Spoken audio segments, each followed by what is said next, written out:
So then we'll kind of talk about memory collection, which is interesting, I think.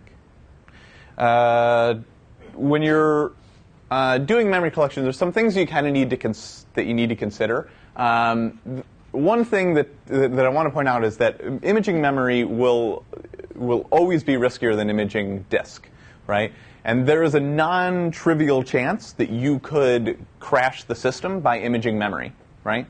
I will say that the likelihood is probably pretty slim, given the current tools that are out there are pretty well tested. But it's something that you need to be aware of, right? Is that you could crash the system and lose access to it, right? So just basically force it to be powered down. So something to kind of keep in mind. One of the other considerations is that most modern operating systems have restrictions on the ability to image memory. And it's really kind of a protection by the operating system to prevent you from, in order to actually access physical memory on a system, you need to load a driver typically, right? Or a kernel module that can access those components. So that requires permissions in order to do that, right? Typically always administrative permissions, or in a Linux system, root permissions. So the tools are changing quite a bit, right? There's a lot of tools that are out there. There are some that are more stable and some that are more reliable. And I'll talk about those a little bit, but something that you need to kind of be aware of. And then some have additional features like being able to image device memory, BIOS, which is something that you brought up earlier. Some do, some don't, right? So that exist out there.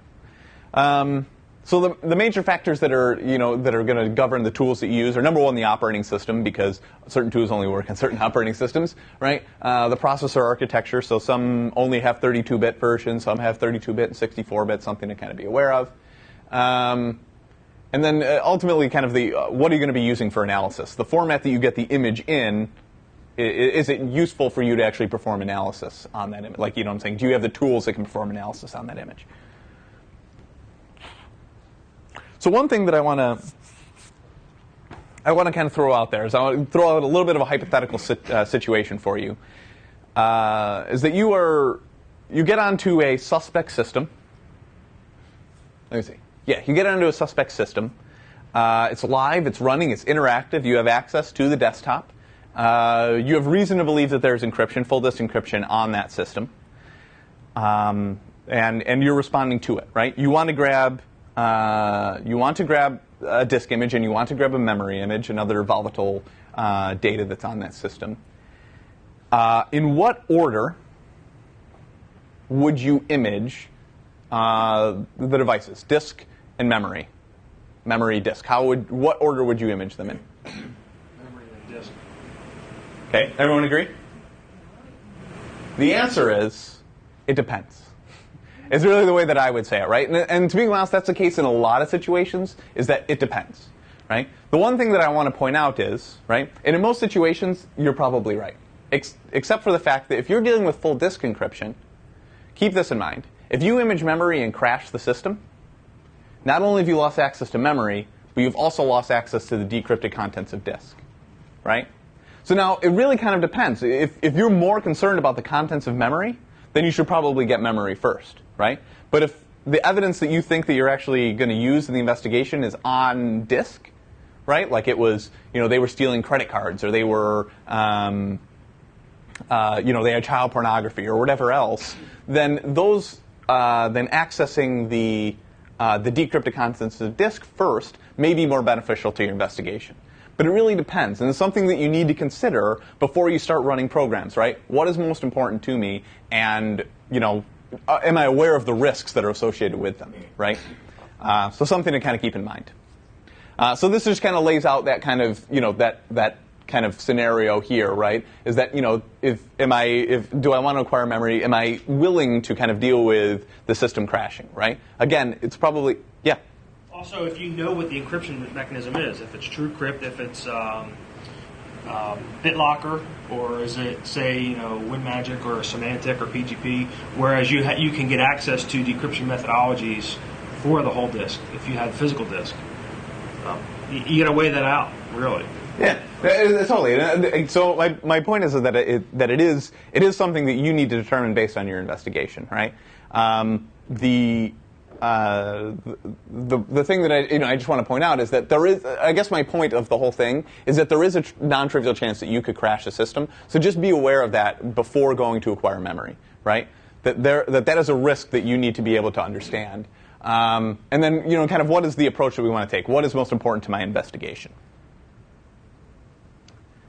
So some of the situations, right? So why collect memory, right? It's like for the reasons that we talked about before, running processes, open ports, things like that. It's going to give you basically a snapshot of the system as it was running. It's going to give you information that you won't be able to get from disk forensics, right? Just flat out, you won't be able to get. When do you collect memory, right? This is a determination that you need to kind of make, right? The order, not only that, but also do I collect it and things like that. Some of the hurdles that you need to kind of be aware of is that physical memory acquisition has restrictions, like I said, permissions and things like that. There's a lack of tools, although that is kind of getting better with Linux and Mac systems, so if you're looking at that. As well as the post-collection analysis poses some problems, right? Larger memory images tend to be harder to process. When you're dealing with things like 64-bit architectures, there's kind of some things you need to deal with there. When you're dealing with things like physical address extensions, which I won't really go into in this case, but and we'll probably touch on that a little bit later. But kind of some of the considerations you need to be aware of is that there are some hurdles, but there's a lot of advancements that's taken place. So some of the considerations, right, it does need to load a driver, and you will have execution issues. You need to have permissions in order to do that. So you'll need to have administrative access to the system, right? You won't be able to do this as a regular user.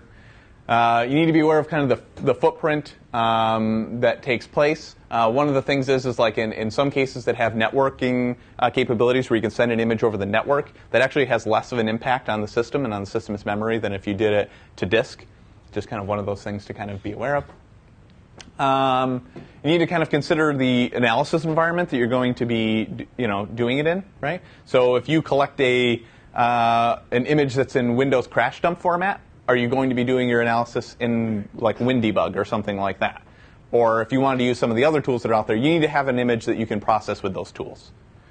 And then eventually, there's one of the other kind of key points is having something where you can do cross-view analysis. Having multiple data sources so you can do a comparison between them can be really helpful.